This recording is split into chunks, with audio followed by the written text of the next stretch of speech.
Welcome to the Whimsical Workshop. In this video I'm going to show you how to make our Morning Brew quilt. This quilt features the brand new Coffee and Tea Medley die from AccuQuilt Go.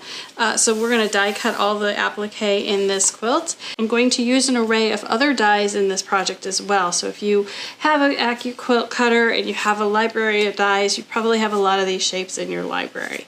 So first I want to go over the fabrics we're using for this. This is Vintages from Benartex. We also used this in our Oh So Retro quilt pattern that you can find on our website.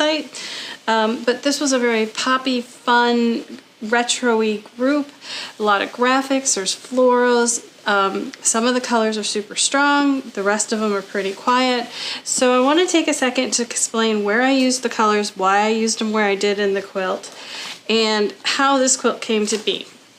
First, the die itself isn't super big, so I knew I was going to probably go with a wall hanging because the goal of this project is to showcase the die. So if I make a huge quilt with little cups, you're going to kind of lose the cups in the design. So we knew we were going wall hanging. Then I found this collection and wanted to use it because I feel like it kind of has a coffee house vibe to it, and it would be adding some color and some punch. But then the goal was, how do you balance all these colors in this quilt?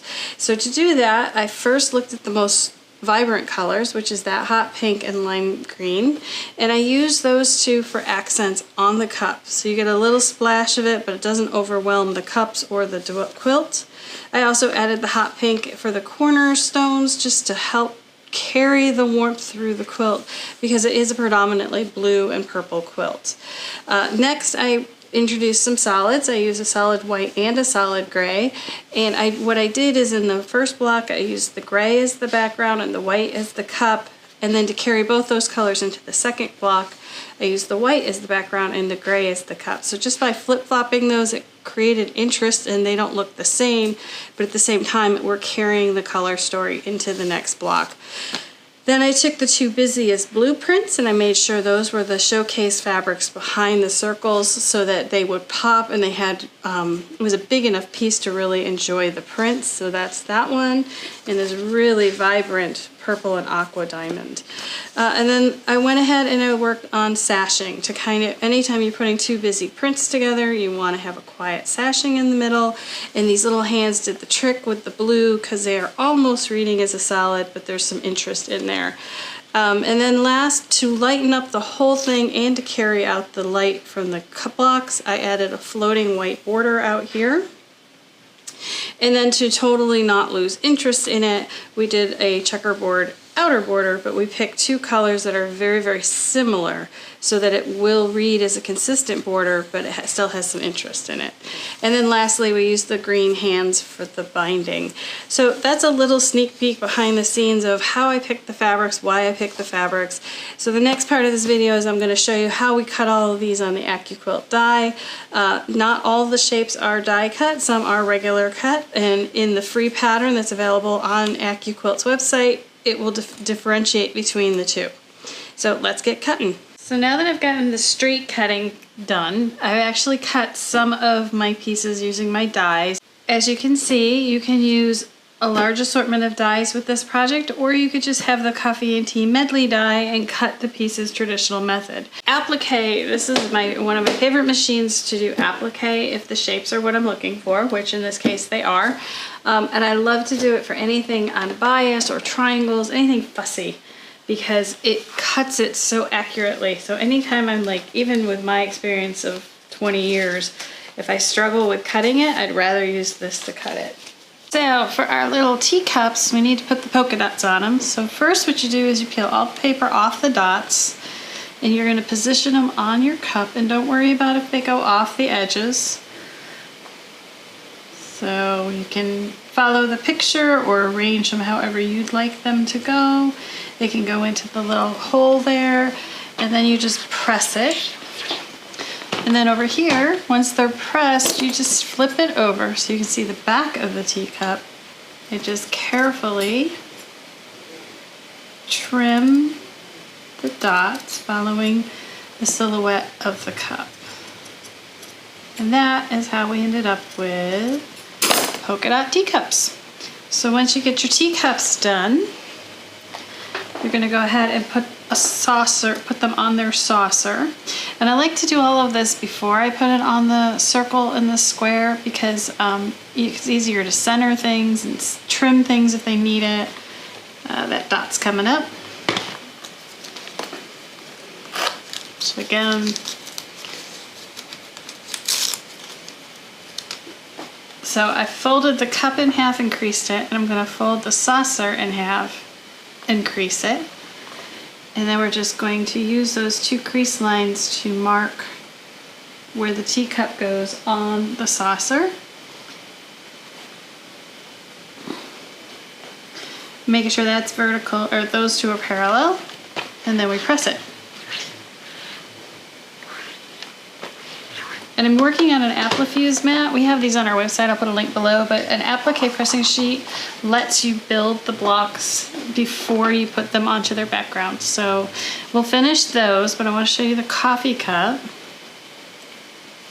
So you get a lid and a band and a coffee cup.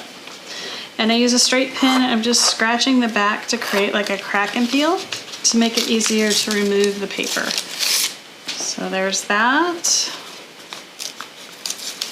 And that one. Now this does have an angle. Like if you go this way, it's tapered. So you want to make sure you got it right. And you can slide it up and down the cup until it's even with the cup sizes to make sure it's in the right spot. And then for the lid,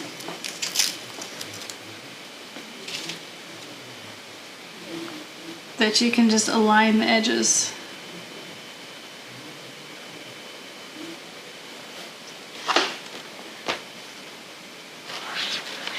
There we go. So there's our coffee cup. So to make the blocks,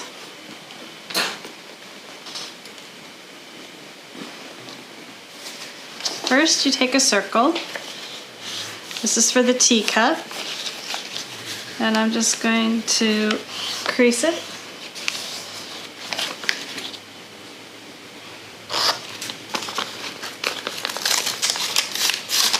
Take the paper off. The gray goes on the teal. And again, we're going to finger press the center in both directions.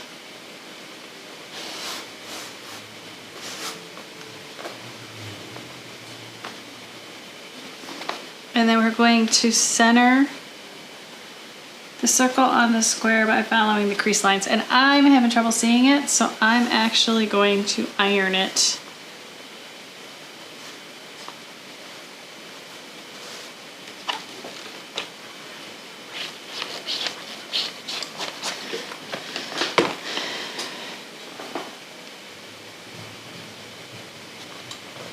There we go. Now I can see my center line, so I'm lining all 4 center lines.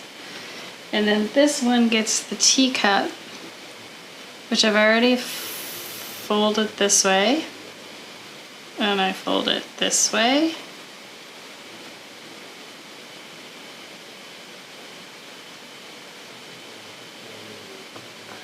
So now that's centered.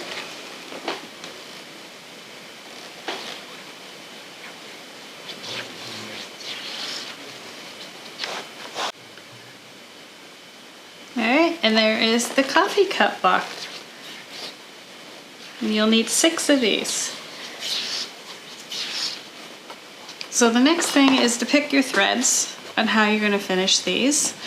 And these are very similar to their background. So I am going to do the pink dots in pink. And I'm going to do the blue and the yellow and the turquoise.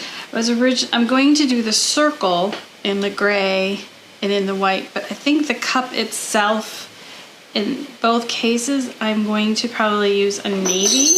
I think I'm going to outline the cups themselves in navy versus purple. I think purple is too brilliant.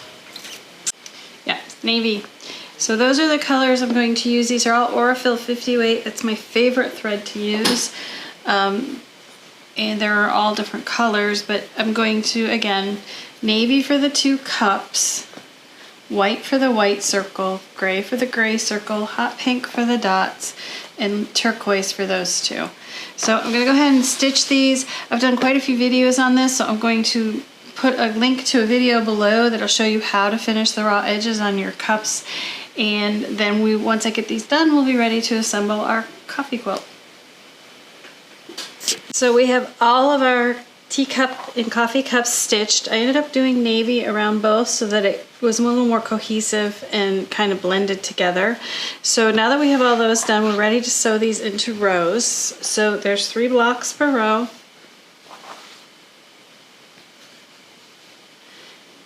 And then you put the sashing in between. And that is the block row. We're going to make 4 of those. And then we need to make sashing rows that look like this. And then we got these little pink cornerstones that are going to go in between. So we need to make 5 of these. 1, 2, 3. Yep, 5 sashing rows and 4 block rows. 2 will have the teacups on the outside and a coffee cup in the middle, and 2 will have the coffee cup on the outside and the teacup in the middle. So I'm going to get the quilt top center sewn, and I'm going to sew the white border on, and then I'm going to come back and show you how to do the strip piece border. So I have all our little coffee cups and teacup blocks put together with their sashing and the sashing rows, and I've added the inner border, which is the white. So now we have a checkerboard outer border, and we piece it and put it together with strip piecing. So how we're going to do that is I had you cut in the pattern 2.5 by width of fabric strips, and then I had you sew them a light and a dark together. Take a ruler, you align a horizontal line on the ruler with your sewn seam, and you square off one end to make sure it's accurate.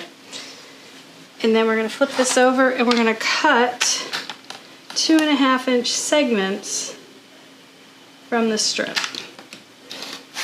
And then we can sew these together to make the checkerboard border.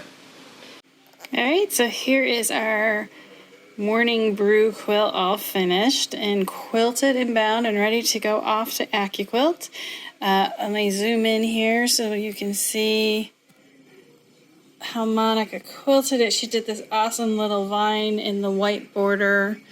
She echoed the cups and the sashing, and then she just echoed the square. So just a quick, easy quilt, just a quick, easy way to quilt this little guy. I hope you've enjoyed this video on making our morning brew, and I thank you for watching.